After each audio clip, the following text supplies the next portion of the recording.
اللہ تعالیٰ اکثر اپنے بندے کو ایسی جگہ سے آزماتا ہے جو اس کے سب سے عزیز ہو، جو اس کے سب سے قریب ہو، جو اسے سب سے پیاری ہو۔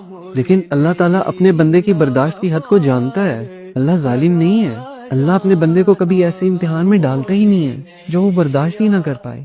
اللہ اس لیے اپنے بندے کو آزماتا ہے کہ اس کا بندہ اس کے قریب ہو جائے، اسے اپنے دل کی ہر بات بتائے، اپنا ہر دکھ بتائے، اپنا ہر سکھ بتائے، اپنی ہر خوشی بتائے۔ آزمائش تو اللہ کی طرف سے ایک تحفہ ہے، ایسا تحفہ جو انسان کو اللہ کے قریب کر دیتا ہے۔ وہ اللہ جو اپنے بندے سے 70 ماؤں سے زیادہ پیار کرتا ہے، کیا وہ اپنے بندے کو درد میں دیکھ کر خوش ہوگا؟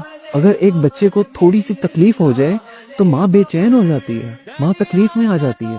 تو وہ اللہ جو اپنے بندے کو 70 ماؤں سے زیادہ پیار کرتا ہے، کیا وہ تمہیں دیکھ کر تکلیف میں نہیں پڑتا؟ کیا اس کے لیے یہ تکلیف کافی نہیں کہ اس کا بندہ تو اس سے کوئی بات ہی نہیں کرتا، اسے اپنے دل کا حال ہی نہیں بتاتا، نہ اسے اپنے مسئلے بتاتا ہے، نہ اسے اپنی خوشیاں بتاتا ہے؟ اگر بندے اور خدا کے درمیان میں دوری آ جائے تو اللہ اپنے بندے کو آزماتا ہے تاکہ اسے اپنے قریب کر سکے۔